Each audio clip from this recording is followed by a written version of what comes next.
welcome to our final session of Dam Week. Glad you're here for what's going to be a really informative session. I'm Stephen Midgley, Chief Marketing Officer at MediaValet, and it's great to be joined by one of our valued customers, LaTanya Johnson, Executive VP and COO at Jackie Robinson Foundation. LaTanya, it's great to see you again, and thanks for being part of MediaValet's Dam Week.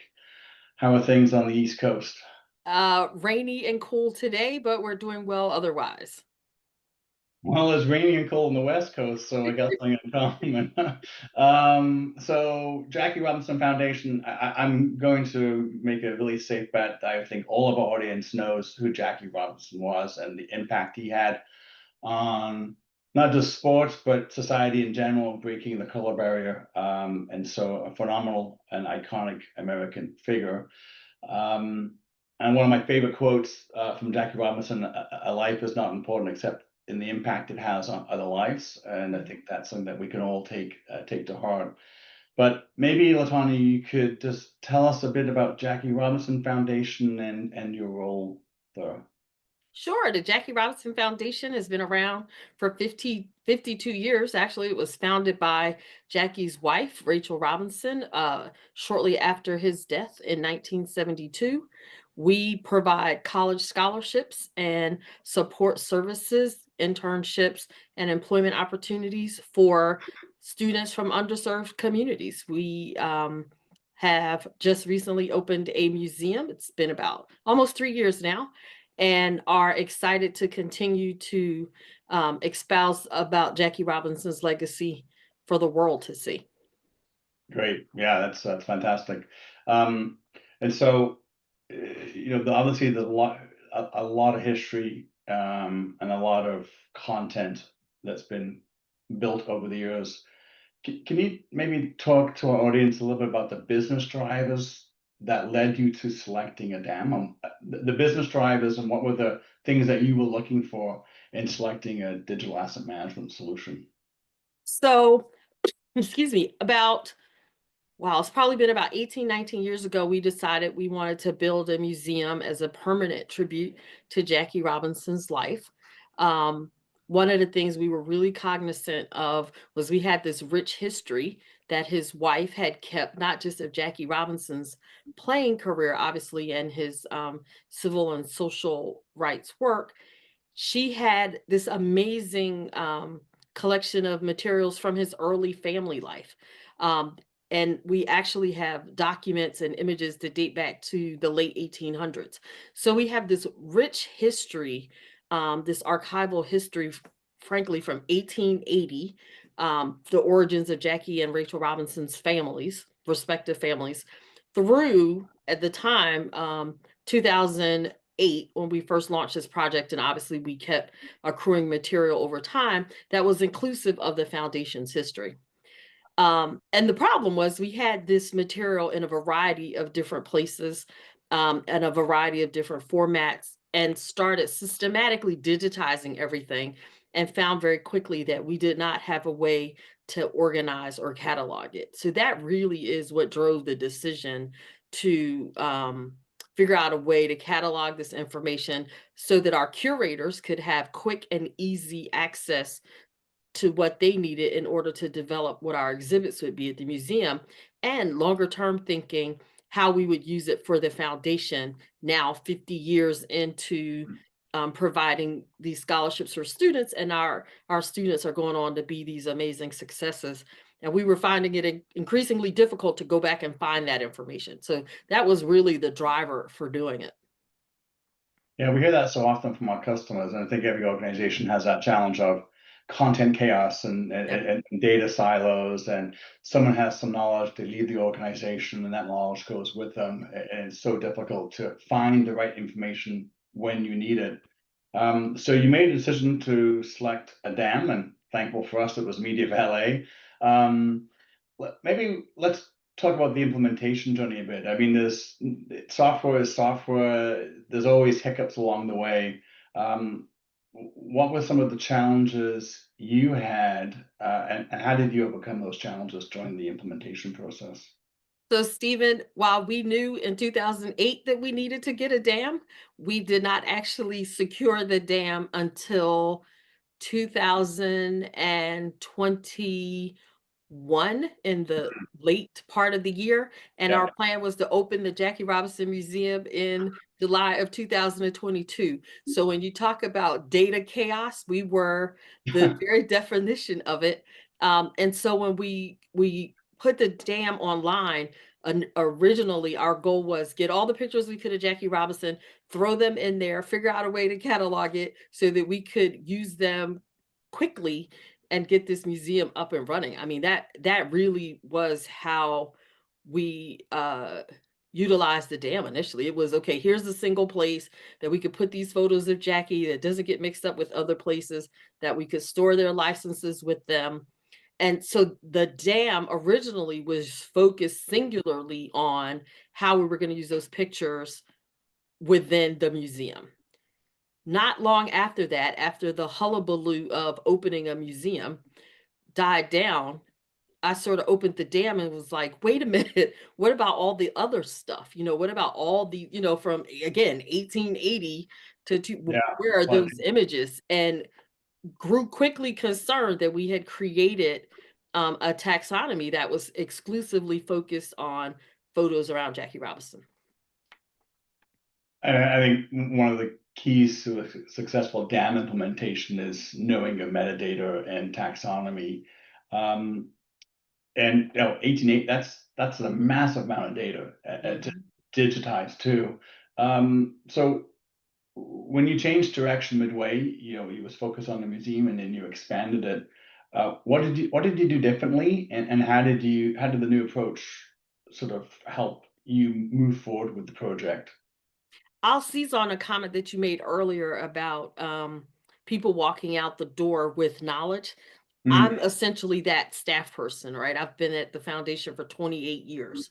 And I certainly understood why the decision got made to handle the data the way we did, but I always had a very different approach. And so one, I took over as the person then responsible for the new, round two of the implementation, and began to talk to the larger staff, not just the museum staff, about the ways in which we could best use the dam. How would they use the dam? Because again, when you've been at a place for 28 years, your mind categorizes the information based on when the events happen. New people don't. They tend to think about, I need to address, I need to get this person's picture, or I need to address this particular issue. And so figuring out the ways that we're going to work for the people who were now there and thinking longer term was key in how we move forward with the dam. Most importantly, though, was getting all the images in. Again, we had gotten in some of the images. We needed to get everything into the dam, and then began to systematically work our way through, okay, how are we going to organize this? How are people going to utilize this? Those were the key ideas as we were working on the dam, this new version of it. And how, for the dam, how, you led the project. I was on an earlier session where John Horodsky talked about a dam being a program, not a project, because there is no end date with the program. Yep. It's continuously evolving. How did you go about making the dam more of a company solution and getting other people to be involved in the dam initiative as opposed to this being, one department? Honestly, it was show the people how it could make their life easier. That was so key. So in making the decision about the way in which people search for information, I'll give you a great example. Because we've been around so long and have been involved with so many celebrities and people who have been real change makers, people would die, and we would want to do a tribute to them on social media or on our website. And literally what would happen is they would die and I would go searching through photos. And what I was able to do once we put all the photos in dam and started tagging them was to categorize. So for Dizzy Gillespie, let's use him as an example. If Dizzy Gillespie dies, Dizzy Gillespie had performed at our concert. Now, any staff member could go online and find the images using our dam of Dizzy Gillespie. at our events with Rachel Robinson, with Jackie Robinson. And so it made it personal for them, because now it wasn't just Latanya going and finding the image, anyone could do it. And as it got into the real life history of the organization now, so we had an alum who was one of the 5 people being considered for the Supreme Court seat. Well, there was great joy in the organization about that. And so the staff could go in, particularly the program staff, and dig up her old application when she applied to be a scholar 25 years ago, find her photos that were taken during our conferences. And so in doing that, it made it something that they were interested in. It made it accessible in ways that the previous ways we had been tracking data had not been. That was how I was able to engage the staff. And I see every day more examples in which they are enjoying it, whether it's using your portals, whether it's creating collections, they are enjoying using it and seeing the abilities that it affords them. That's great. And we know like any software, if you have high utilization or high adoption rates, you're going to have a better ROI. Yep. It's going to have better utilization. It's going to be a more successful implementation. So those are some good real world examples that you shared around how your team is using the DAM on a daily basis. You talk about ease of use and efficiencies and economies of scale.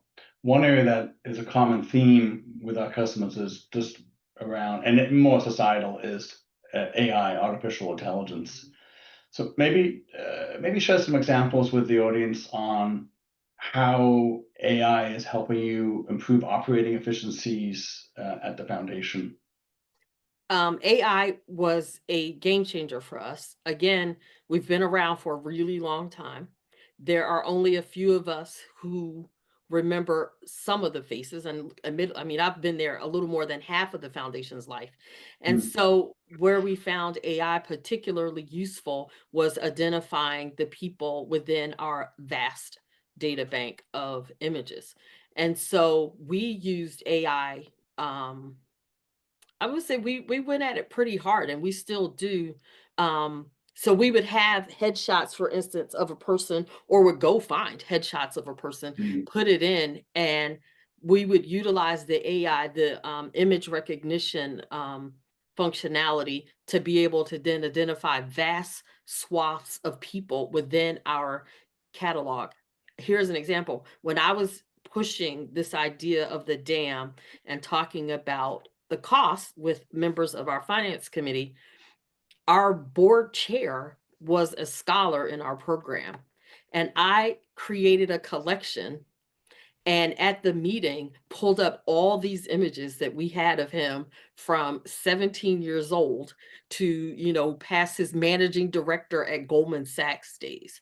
That won him over, because we were able to find photos of he and his wife in their early days of courting, young photos of he and his children together, because they would have attended a JRF event. So that's how I was able to get buy-in. That would not have happened without the benefit of AI, because it was such a vast catalog. Images were putting there through dates or events. And so that connection wasn't being made. And we were able to use the facial recognition AI function to do exactly that. And so it created galleries for us that is really what I use to convince board members to agree to put money behind it. Well, let me ask you a question on that, because one of the common questions that we've gotten this week at DAM Week, but also in general, is ROI and being able to justify, software. How did you? So you you identified 2008 needed a DAM. You began implementation in 2021. How did you pitch or position DAM to your internal stakeholders that this is a must-have technology? I will tell you, anytime we introduce new technology, especially when you're a small nonprofit, it's an investment. It's a major investment. And it is hard to get people to buy. Listen, it's hard to get people to agree that you need to buy new laptops. So when you're talking about, we want to now take, because it took a lot for me to get them to digitize everything. And Mhm. everybody appreciated that I felt like that was important. But now here I was coming back with, okay, now I've digitized everything. I want to do this now. And it really was showing examples of exactly what I described, where I could say to them, listen, anytime you want a photo of, I mean, board members had attended events that Hank Aaron was at, and they wanted the photos, and I didn't have the time to now go dig through and find those pictures for you. Now I can. And that again was the way I was able to convince them, because it made it personal for the stakeholders and the Mhm. people who were deciding how we were going to use those funds. Because they could have easily said it's just not important, but everybody has an ego. Everybody wants to, when Hank Aaron died, go find a picture that they um, took with him at our event and posted on their social media page. That was Mm. the way to people's hearts. That's how I was able to buy them in. And now it's just expected. Now it is, hey, LJ, I was thinking about why. Do you think you can find a picture? And the fact that we can do so quickly has been a game changer for them. So I have not had to redefend those funds ever again. Ah, great. Tug on the emotional heartstrings. Yes. I mean, Um, that's really, when you make it personal in that way, you will get their buy-in. Otherwise, it just feels like a trinket that you're buying, as opposed to look at the power of this.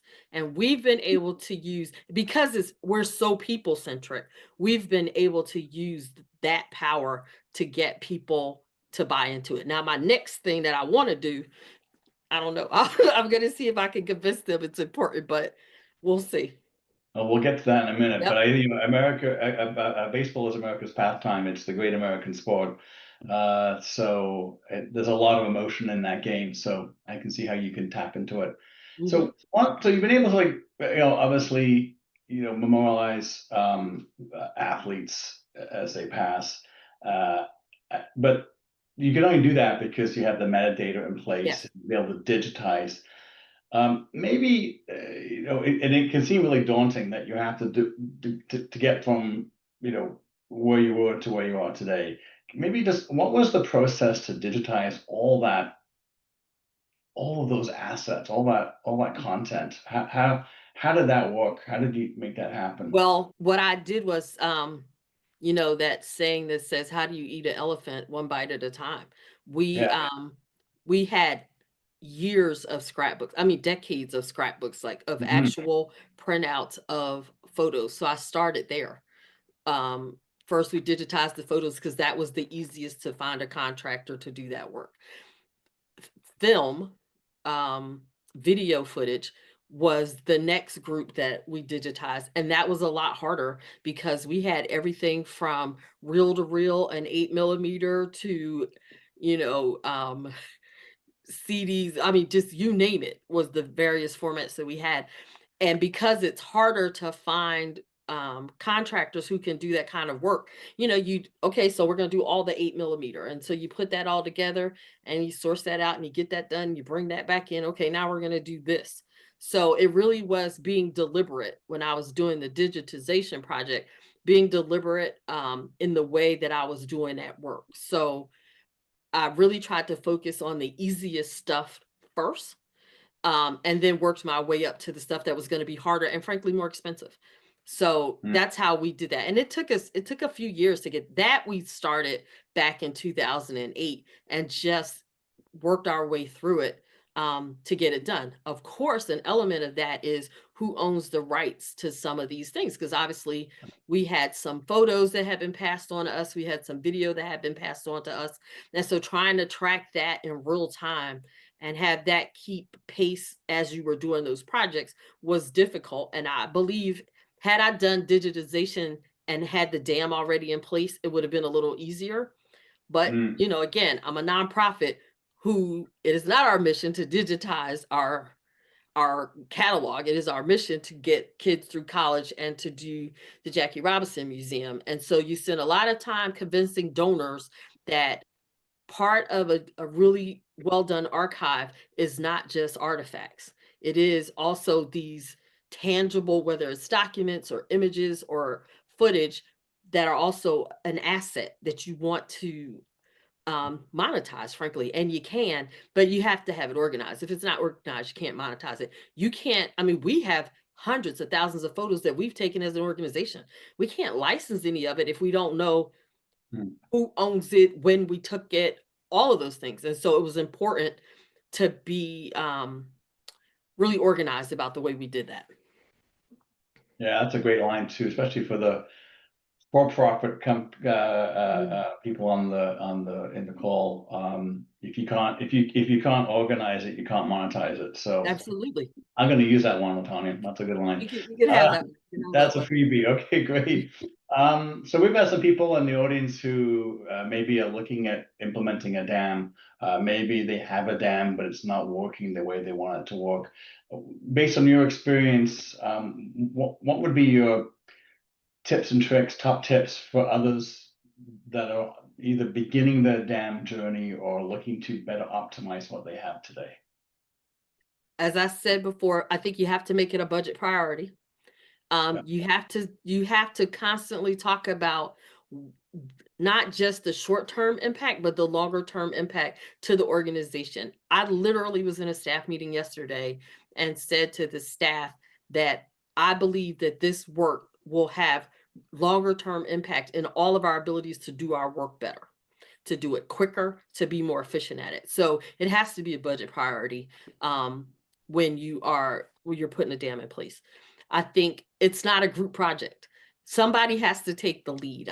One of the mistakes we made early on was trying to have make decisions by committee. You really can't. Somebody's got to take the lead. I think it's important to bring other people into the fold, but somebody has to own the project.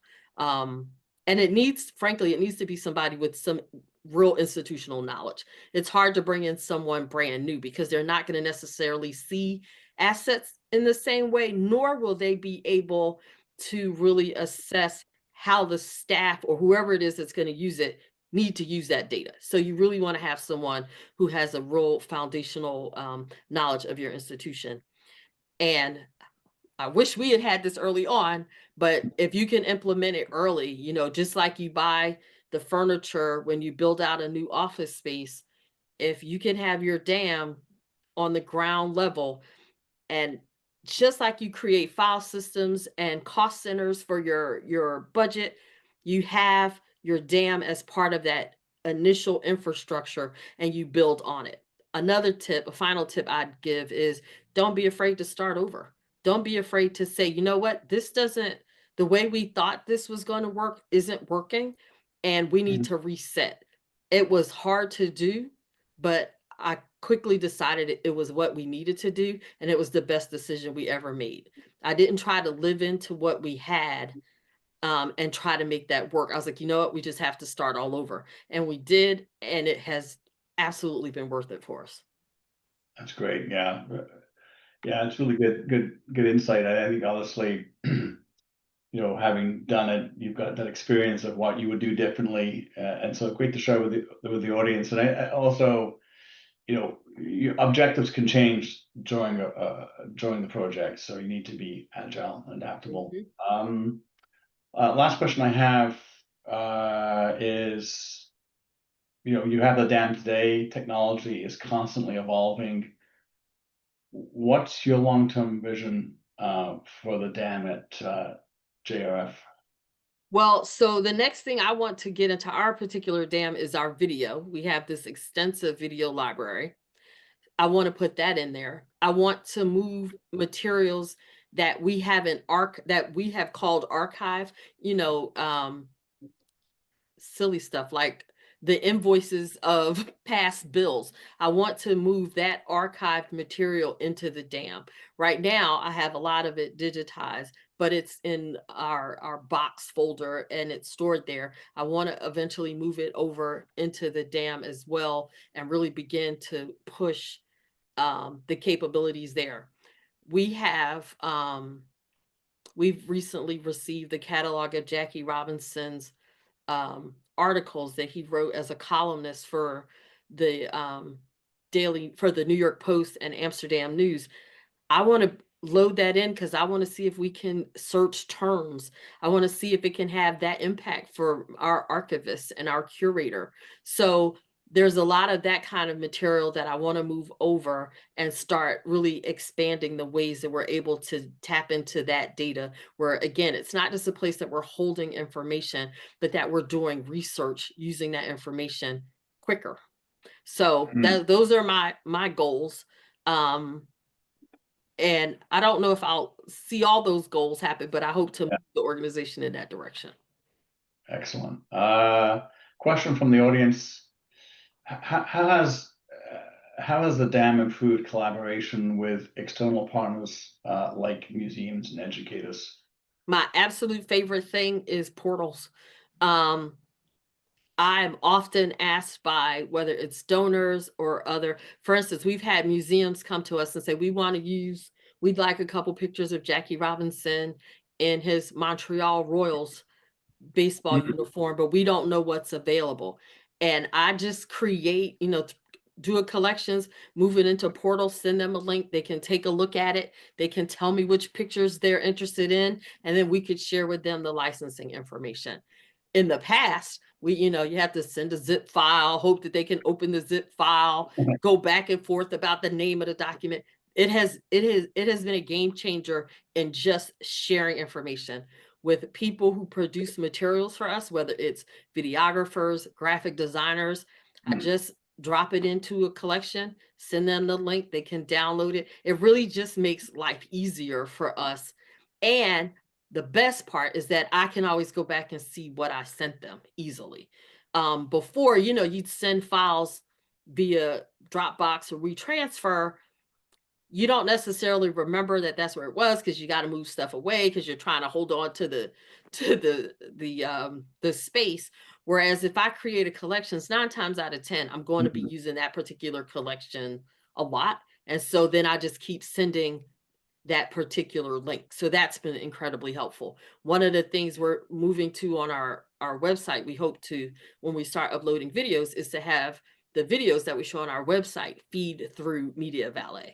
So there's a lot of really interesting things that we're looking to do to streamline the media within our website and certainly our external partners to make life easier.